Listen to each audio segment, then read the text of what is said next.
This video costs you nothing but way less than 10 minutes, but it will make you one of the smartest people in the room. Today, I'm breaking down 7 money habits keeping you poor. If this shifts your perspective, please like and subscribe. That's exactly why BRAINELM Lab's channel exists. Okay, let's dive right in. We're going to break this down.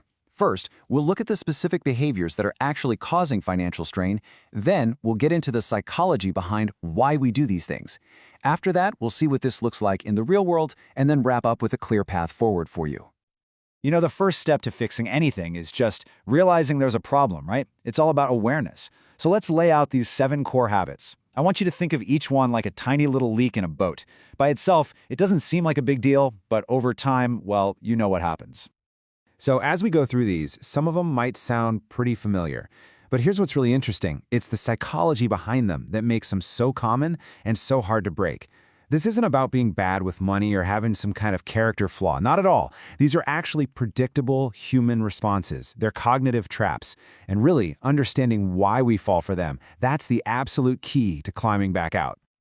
A lot of this starts with something called a scarcity mindset. Basically, when your brain feels like you don't have enough of something, could be money, could be time, anything really, it just goes into tunnel vision. It gets laser focused on that one urgent problem. And here's the thing, this isn't you choosing to do this. It's a powerful, almost automatic reaction. All that long-term, rational thinking, it just goes right out the window because your brain is basically in survival mode. And this is the trap in action. It's like your brain gets hijacked by the most urgent fire you have to put out. You know, how am I going to pay this bill right now? And because of that intense focus, the really important stuff, like saving for the future, just gets pushed aside. You literally can't think about 20 years from now because your brain is just screaming about today. Okay, next up is a classic, lifestyle creep. We've all seen this. You get a raise at work, and what's the first thing you think about? Upgrading the car, getting a nicer place, maybe just switching to that fancier coffee shop. And look, part of that is just wanting to enjoy your hard work, but a lot of it is also social pressure, right? Keeping up. But here's the real danger. It can completely wipe out any financial gain from that raise. It's like it never even happened. Then you've got something called loss aversion. It's a weird quirk in our brains where the pain of losing something feels about twice as strong as the pleasure of gaining that same thing. Think about it. This is exactly why people hold on to a bad stock, just hoping it'll turn around. And it's also why paying down a big credit card bill feels so, ugh. It's because you have to mentally accept that all that money you paid in interest is just gone. It's lost. And that hurts, even when you know paying it off is the smart move. And of course, there's the dopamine loop. You know that little rush, that little bit of excitement you get when you buy something you weren't planning to? Well, that's not just in your head. It's a real biological thing happening. Your brain releases a chemical called dopamine, which feels good. It gives you this temporary high. And trust me, marketers and advertisers know exactly how to trigger that response. It's a really powerful force that keeps people stuck in that spending cycle. Okay, so that's the psychology, the why behind it all. But what does this look like in the real world? What's the actual cost in dollars and cents? Let's break down the real, tangible impact of these habits.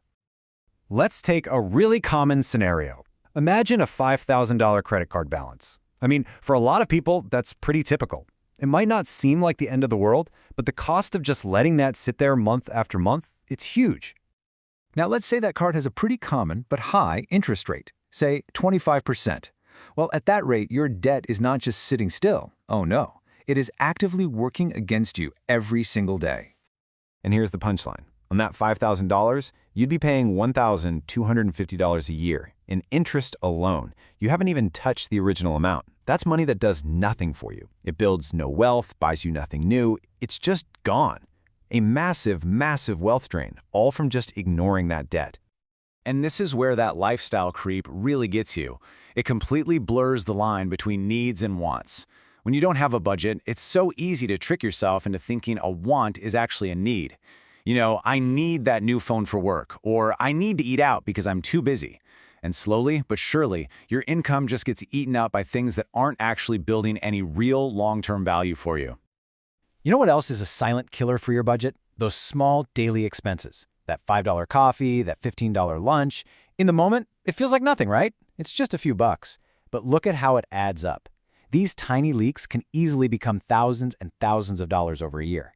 That's serious money that you could have put towards your savings, investments, or just getting rid of debt.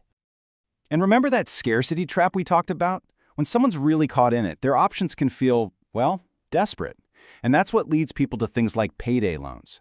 The interest rates there can be over 400%. Let's be perfectly clear about this.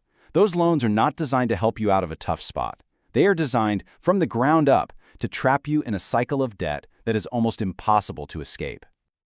All right, so we've looked at the habits, we've dug into the psychology, and we've seen the real-world numbers. And just understanding this, just recognizing these patterns in your own life, that is the single most powerful thing you can do to take back control.